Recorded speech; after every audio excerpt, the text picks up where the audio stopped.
Mesdames, Mesdemoiselles, Messieurs, bonsoir. Un homme effondré qui n'arrive pas à comprendre le drame dont il a été involontairement le responsable. Il s'appelle Michel de Meyer, il a 27 ans, il est chauffeur poids lourd depuis plus de 4 ans et ses employeurs le considèrent comme un excellent conducteur. En revenant ce matin sur les lieux de la catastrophe de Saint-Amand-les-Eaux, Michel de Meyer a dit « J'aurais préféré y rester ». Hier, en fin d'après-midi, il était au volant du camion chargé de gaz propane qui s'est renversé et qui a ensuite explosé. Bilan tragique, 4 morts, 2 disparus, 37 blessés. Le témoignage de ce chauffeur, écoutez-le. Un cycliste, je voulais le doubler et après je me suis aperçu que j'arrivais dans la courbe, j'ai freiné pour me remettre derrière lui. Et je comprends pas, le camion a commencé à se lever. Alors je me suis occupé d'essayer de redresser le camion. Et c'est là qu'il s'est retourné complètement. J'ai même pas vu les soi-disant que 2 voitures en dessous, je les ai même pas vues. Quand je suis sorti de la cabine, j'ai vu déjà un nuage de gaz, un gros nuage, j'étais peut-être à 2 mètres de moi. Ce que j'ai pu faire, c'est crier aux gens de se sauver. Tout ce que je voyais, je leur criais de se sauver. Tout ce que j'ai pu faire. Mais j'aurais pas dû me retourner. Je comprends pas qu'il s'est retourné. Un accident apparemment inexplicable, mais aux conséquences tragiques. Des familles entières, dont tous les biens ont été anéantis, resteront longtemps encore marquées par cette tragédie.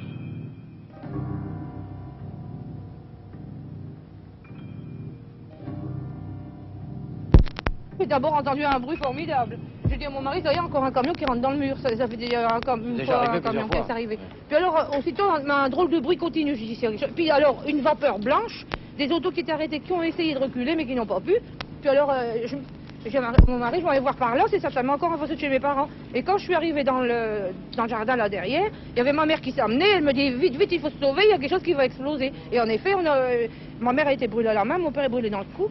Et nous, on s'est jetés là dans l'arrière-cuisine, heureusement, parce que toute la maison a sauté. Saint-Amand est en deuil et pleure ses morts, mais il faut penser à l'avenir et à ceux qui se retrouvent totalement démunis. Georges Donnet, maire de la ville, fait le bilan des sinistrés.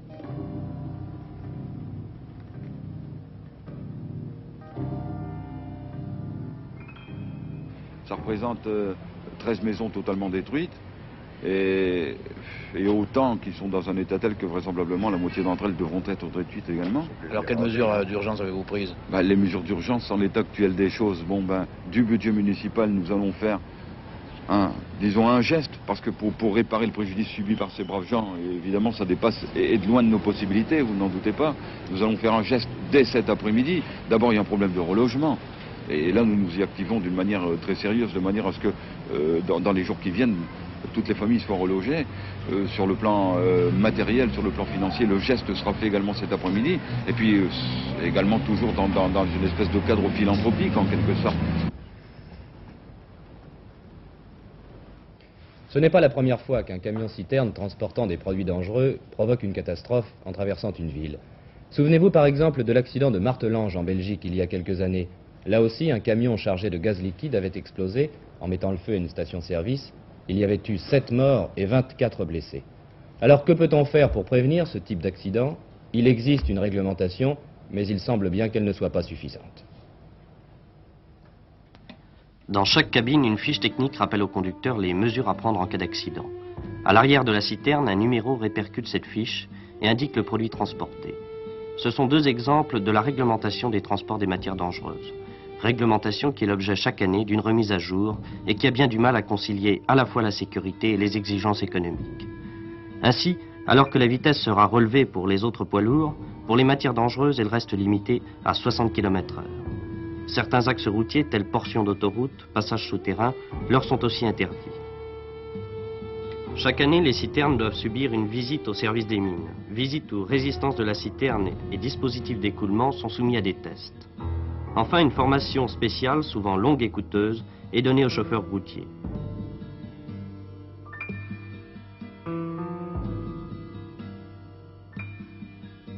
Écoutez, je crois qu'il faut pour chaque type de matière dangereuse essayer de voir quels sont les meilleurs types de solutions, soit obligation de transport par voie ferrée pour certaines d'entre elles, soit peut-être obligation de prendre certains itinéraires, mais je crois que dans le cas particulier de Saint-Amand, il n'y avait pratiquement pas d'itinéraire de substitution. Donc en réalité, il faut simplement multiplier toutes les mesures de prudence sans avoir trop d'illusions. Il risque toujours d'y avoir des accidents, malheureusement, de ce genre. Mais ce soir, pouvoirs publics et transporteurs routiers paraissent d'accord pour le renforcement des contrôles et des sanctions, ainsi que pour de nouvelles restrictions de circulation. Une cinquantaine d'enfants de la banlieue de Lyon ont été admis à l'hôpital Édouard Herriot. Ils ont été intoxiqués par de la pâtisserie avariée, mais les parents sont déjà rassurés. Aucun de ces enfants ne présente de symptômes alarmants. La politique. À 4 semaines du premier tour des législatives, la campagne électorale est en train de prendre un tournant capital. Le week-end s'annonce assez calme, sur le plan des réunions, mais les principaux dirigeants politiques vont sans doute en profiter, pour mettre un peu d'ordre dans leur maison. Hier déjà, les communistes ont donné le ton, en lançant un avertissement à ceux de leurs alliés qui prendraient quelques libertés avec la discipline électorale au sein de la gauche unie. De son côté, l'UDR souhaite rectifier le tir de ses interventions en oubliant un peu le programme de la gauche pour insister davantage sur les perspectives offertes par la majorité.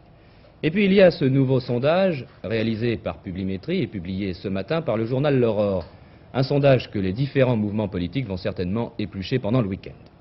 Les chiffres confirment dans l'ensemble les récentes photographies de l'opinion, majorité en baisse avec 37% des intentions de vote, réformateurs en légère hausse avec 16%, Union de la gauche en nette progression avec 47%, et ce sont surtout les socialistes qui en sont les bénéficiaires. Il y a un autre pôle d'intérêt pour les observateurs politiques en ce moment, à savoir les fluctuations de la bourse. Même si ce n'est pas la seule raison, les sondages ont une influence certaine sur la hausse spectaculaire de l'or. Cela dit, ce qui inquiète le plus les milieux financiers, c'est certainement, Patrice Duhamel, la faiblesse persistante du dollar. En effet. En réalité, nous sommes en présence d'une mini-crise monétaire, comme en témoigne, vous avez raison, l'extrême faiblesse du dollar sur toutes les places financières internationales. À Paris, par exemple, le dollar est descendu aujourd'hui en dessous de son cours plancher. Il valait 4 francs 99 sur le marché financier. 3 raisons peuvent expliquer cette situation. D'abord, le spectaculaire déficit en 1972 de la balance commerciale des États-Unis. La balance commerciale, c'est-à-dire la balance entre les importations et les exportations. Deuxième raison, la présentation par le président Nixon d'un budget de combat contre la hausse des prix, un budget caractérisé par un freinage sensible de la progression des dépenses publiques. Voilà 2 faits qui ont, semble-t-il, de nouveau ébranlé la confiance dans le dollar, et ce, malgré l'annonce du cessez-le-feu au Vietnam. Et puis, et c'est la 3e raison, la Suisse. Jusque-là envahie par les dollars baladeurs en quête d'un profit substantiel, la Suisse vient de décider de laisser flotter sa monnaie.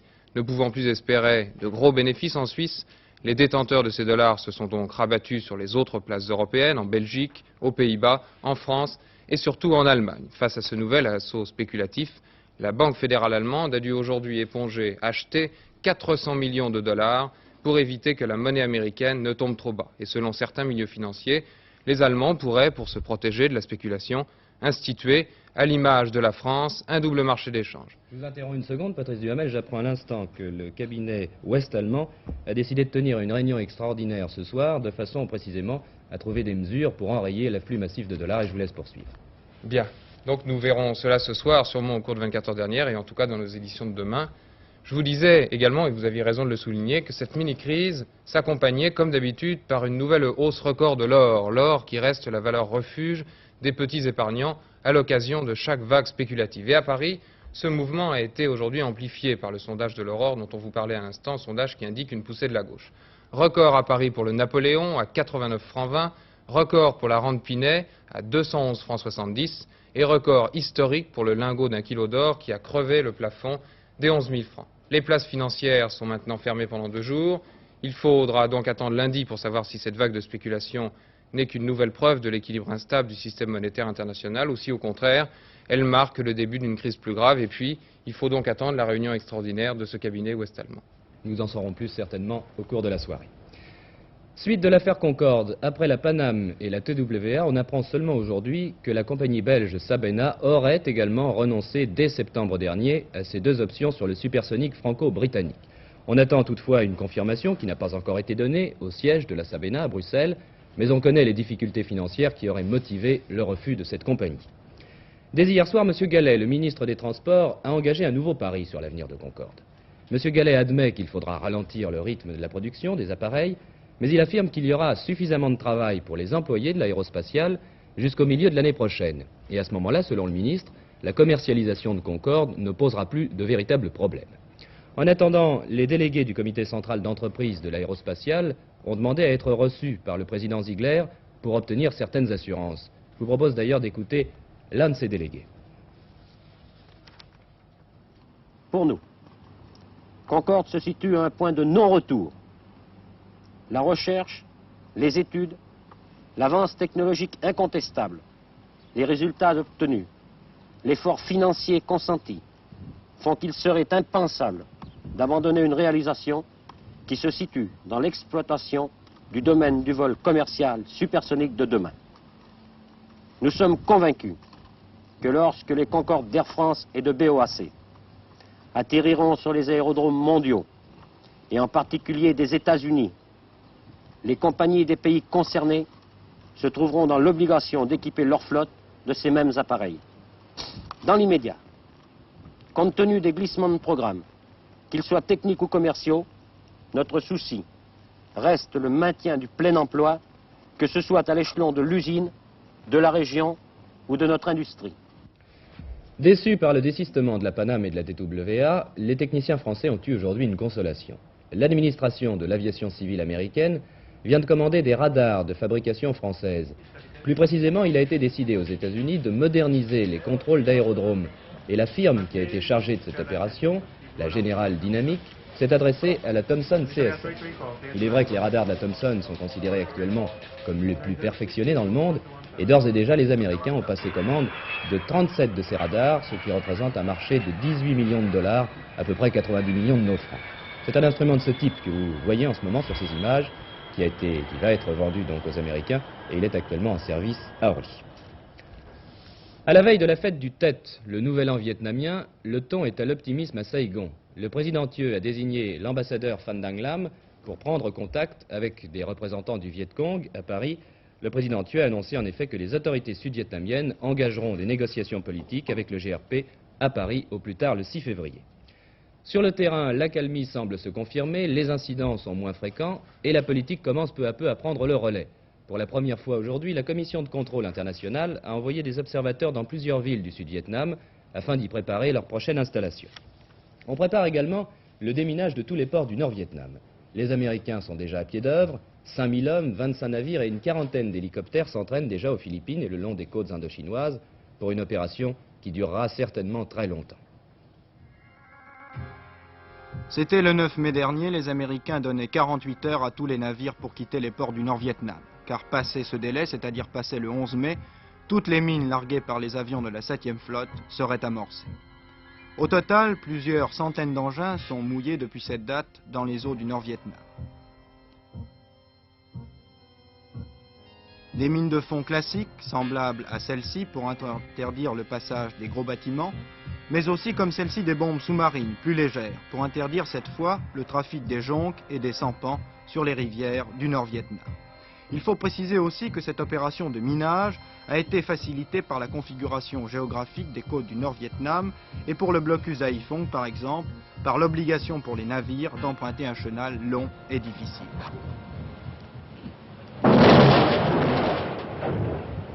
C'était avant-hier au large de Brest, 700 kg d'explosifs au fond de la mer, une mine anglaise de la dernière guerre venait d'être neutralisée. Mais cette gerbe d'eau n'est que l'aboutissement d'un long travail de recherche. Une recherche de type classique avec les dragueurs de mines, c'est ainsi très vraisemblablement que procéderont les Américains. Ils détecteront par radar la présence de leurs mines et ensuite ils les neutraliseront par dragage en tirant derrière eux des bouées acoustiques et magnétiques reproduisant le passage des navires en surface. Parfois aussi, les hélicoptères remplaceront les dragueurs, en particulier pour désamorcer les engins immergés dans les rivières. Méthode classique donc utilisée par les Américains, on est en droit de s'étonner lorsque l'on sait que cette guerre des mines est devenue une guerre technologique. Un exemple, le bateau que vous avez sous les yeux, les nouveaux chasseurs de mines de la marine française du type Circe, un bâtiment de 500 tonnes servi par un équipage de 48 tonnes. À bord de ces chasseurs de mines, des plongeurs démineurs, mais surtout cette petite torpille. Son nom, le Pape. En clair, poisson autopropulsé. À l'heure actuelle, c'est certainement l'engin le plus sophistiqué de lutte anti-mine. Une caméra de télévision reproduit les images du fond de l'eau. La conduite de cet engin se fait du bateau, automatiquement, et le pape va déposer lui-même sa charge explosive sur la mine afin de la détruire.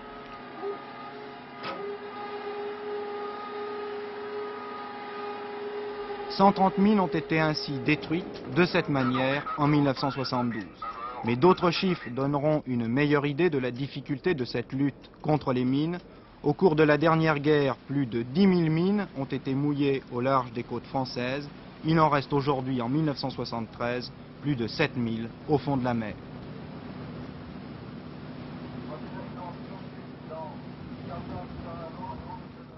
Un portrait du roi Hassan II et l'extraordinaire aventure des rescapés de la Cordillère des Andes, ce sont les deux reportages qui vous seront présentés tout à l'heure à 21h40 par Jacques-Alexandre, Jacques-Olivier Chattard et l'équipe du magazine Plein Cadre. Dès maintenant, voici un aperçu. Plein cadre sur une aventure exceptionnelle, l'aventure des rescapés des Andes. Quand ils décollent de Mendoza en Argentine le vendredi 13 octobre, ils sont 45 à bord de l'avion. 15 joueurs de rugby, étudiants d'un collège de Montevideo, 15 remplaçants, quelques parents et amis, 5 hommes d'équipage. On les attend de l'autre côté des Andes, à Santiago du Chili, mais ils n'arriveront jamais. Leur avion a heurté un pic à 5000 mètres d'altitude. 10 jours de vaines recherches et on commence à les oublier. Puis soudain, 72 jours plus tard, le monde incrédule apprend que 16 d'entre eux sont toujours vivants. Comment ont-ils vaincu le froid et la faim? Une équipe de Plein Cadre a retracé leur incroyable odyssée, a retrouvé leur sauveteur, a rassemblé les témoignages de 3 rescapés et a recueilli l'aveu qui a stupéfié le monde. Seuls les morts ont permis aux vivants de survivre.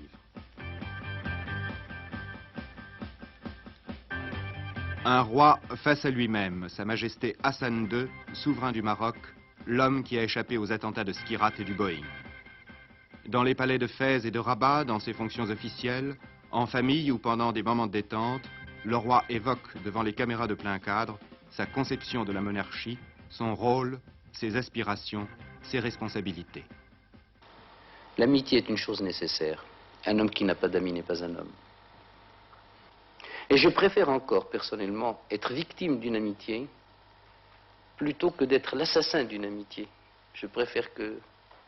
Je ne dis pas que ce soit du masochisme, mais je préfère qu'il soit dit que j'ai été trahi plutôt qu'il soit dit que j'ai trahi une amitié.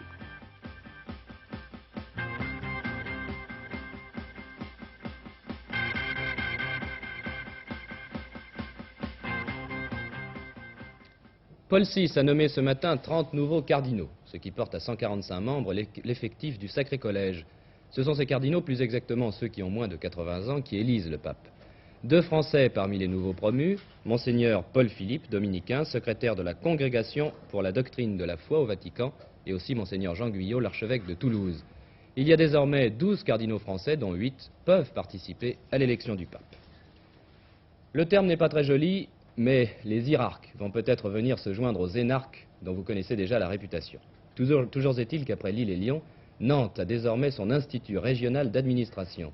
Cet établissement universitaire, qui vient d'être inauguré par M. Malot, secrétaire d'État chargé de la fonction publique et de l'information, forme des fonctionnaires de l'État. Cette école de Nantes s'ajoute à celle de Lille et de Lyon pour répondre aux besoins en fonctionnaires des administrations de l'Ouest et du Sud-Ouest. L'IRA accueille à la fois des étudiants et des fonctionnaires qui, pendant leurs 2 années d'études, et c'est là l'originalité, se confondent en stagiaires, déjà affectés dans l'administration qu'ils ont choisie et rémunérés comme tels, d'où les objectifs de l'école. Les instituts régionaux d'administration ont été créés pour former plus particulièrement les fonctionnaires supérieurs dits de catégorie A, et les rendre, comme l'on dit aujourd'hui, directement opérationnels lorsqu'ils seront affectés à leur poste comme attachés de préfecture, attachés d'intendance universitaire. C'est donc un peu l'école nationale d'administration au niveau régional? Au niveau régional, bien sûr, car c'est là leur vocation de fournir les administrations départementales et régionales en fonctionnaires de catégorie A. Cependant, le niveau de recrutement se trouve légèrement inférieur à celui de l'école nationale d'administration, pour laquelle la licence est pratiquement nécessaire, alors que ici, les étudiants qui arrivent par le concours direct sont recrutés avec 2 années d'enseignement supérieur seulement, de droit ou de lettres, mais un bon nombre d'entre eux, près d'un tiers, ont déjà une licence complète. L'enseignement donné en première année a pour objet de compléter les connaissances théoriques préalablement acquises par les élèves et de les initier aux méthodes nouvelles de gestion. En deuxième année, des stages sont organisés aussi bien dans leur administration d'affectation que dans d'autres pour qu'ils aient une vue générale des techniques administratives. À la fin de la scolarité, un jury apprécie l'ensemble des études, travaux et stages effectués par les élèves et, compte tenu des résultats obtenus, délivre un diplôme d'administration publique. Et les IRA leur offrent un moyen de continuer leurs études longues. Ils obtiendront avec le diplôme de l'IRA l'équivalence de la licence de droit, ce qui leur permettra éventuellement de préparer un doctorat de droit public ou éventuellement même, on peut le concevoir, de présenter le concours de l'ENA dans la section étudiants. Sport, les Corses tiendront encore la vedette dans les 16e de finale de la Coupe de France de football. Voyez le résultat du tirage au sort qui a été effectué ce matin. 2 chocs vont certainement déplacer beaucoup de monde. Ajaccio-Marseille au Parc des Princes et Bastia-Paris Football Club à Nîmes. À suivre également le derby breton à Brest entre Lorient et Guingamp. Une petite équipe qui a déjà fait parler beaucoup d'elle dans cette Coupe de France. Les jours se suivent et ne se ressemblent pas pour les skieuses autrichiennes. Elles avaient pris les 5 premières places hier en descente à Schruns. Mais aujourd'hui, la meilleure d'entre elles n'est que 7e du slalom spécial. Bonne performance en revanche de la Française Patricia Emonet, 2e derrière l'Allemande Rosie Mittermeier. Rosie Mittermeier a souvent été en bonne place au cours de cette saison. C'est donc une véritable victoire attendue que celle de l'Allemande de l'Ouest. Et malgré ses bonnes places dans les courses précédentes, Rosie Mittermeier remporte ici sa première victoire, comptant pour la Coupe du Monde 73. D'après elle, il semble que les places soient plus dures à prendre en slalom spécial, car c'est là-dessus que les concurrentes ont forcé l'entraînement cette année, et non sur le géant, et la raison de cet état de fait tombe sous le sens, le manque d'enneigement. Elle se retrouve 3e au classement de la Coupe du Monde.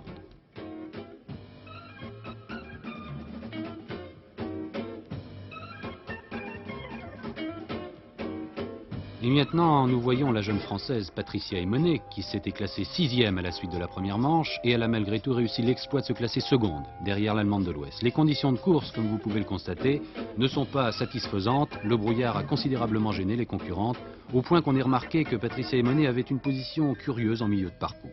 On a même cru qu'elle avait loupé une porte, et en slalom, ça ne se fait pas. Quoi qu'il en soit, la Française est 2e de cette épreuve, et se retrouve 6e de la Coupe du Monde. Les volets clos. Le 2e film de Jean-Claude Brialy est sorti hier à Paris. Après le succès d'Églantine, Les volets clos étaient attendus avec curiosité.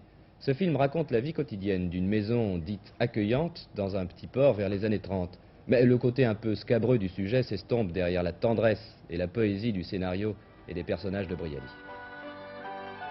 Jean-Claude Brialy, qui avait fait ses débuts dans la mise en scène avec Églantine, film familial d'atmosphère 1900, présente son second film, moins familial, et d'atmosphère 1930.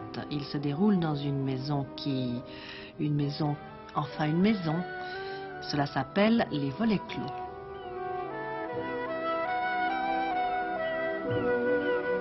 Moi, j'ai envie de raconter des histoires qui se passaient il y a quelques années. Non pas que la vie était moins facile ou plus facile socialement ou politiquement, mais il y avait une espèce de douceur de vivre par rapport à la nature. Ces tours qu'on construit, ces fils partout, ces voitures, ces fils de voitures, on n'a plus le temps de vivre et d'être heureux. Le monde, plus on est heureux, pour s'embrasser, pas besoin de témoins, seul avec sa blonde, on est si bien dans un coin. Vous aimez beaucoup Marie-Belle, vous aimez beaucoup Lucienne Bogart. Comment les avez-vous persuadés de revenir au cinéma? Est-ce que c'est pas un peu difficile quand on est un metteur en scène jeune de diriger des actrices aussi chevronnées? Non, parce que les vraies grandes actrices, qui sont surtout des comédiennes, parce que il y a Ginette Leclerc ou Suzanne Flon, Catherine Rouvel, sont aussi des grandes actrices. Il y en a d'autres, je vais me fâcher avec mes pensionnaires. Elles avaient une complicité. Elles avaient de l'estime les unes pour les autres, et plus que les femmes, c'était des comédiennes entre elles. Et elles parlaient le même langage. L'argent, tiens. Tout le monde te dirait que l'argent n'a pas d'odeur. Eh bien, moi, j'ai connu des mamans qui en avaient une. Et la bonne odeur. C'est comme le champagne. Faut connaître. Avoir le nez. Et vous savez, diriger, ça ne veut rien dire. On ne tape pas sur les actrices, sur les acteurs. On leur demande. Il y a une façon de leur demander. Et ça, avec ça, je m'arrange. Je peux leur demander parce qu'on fait du charme et puis on les encourage. Il faut les aimer. C'est comme des enfants. Il ne faut pas les flatter bêtement, mais il ne faut pas leur dire vous êtes très mauvaise parce qu'elles ne sont jamais très mauvaises. Elles sont quelquefois moins bien. C'est la nuance. Monsieur le commissaire, je m'excuse de vous déranger, mais puisque nous avons la joie de vous avoir parmi nous... Aurore! Oui, qu'est-ce qu'il y a? Je vais téléphoner à la gendarmerie, ils viennent. T'es sûr que c'est trop tard pour un docteur? Tu vas pas m'apprendre mon métier, non? Mesdames! S'il vous plaît. Alors, et moi? Oui, j'arrive. L'ennui, c'est Thomas. C'est quoi, Thomas? Il t'a eu au sentiment? Il t'a fait le coup du déserteur. Moi, je le savais depuis 8 jours. Tout le monde le savait, ma pauvre Félicie. Oui, mais ce que tout le monde ne savait pas, c'est que son bateau, le Flamboyant, il a levé l'ancre cet après-midi. Tu en es sûr? Oui, à 16h précises. Ce qui fait que ton déserteur, qui n'était pas déserteur, eh bien maintenant il l'est. Il est juste temps de refermer les volets. Prochain rendez-vous d'information à 23h30 avec Jean-François Delassus, mais d'ici là, n'oubliez pas, à 21h40, plein cadre. Toute l'équipe de 24 heures sur la une se joint à moi pour vous souhaiter une excellente soirée.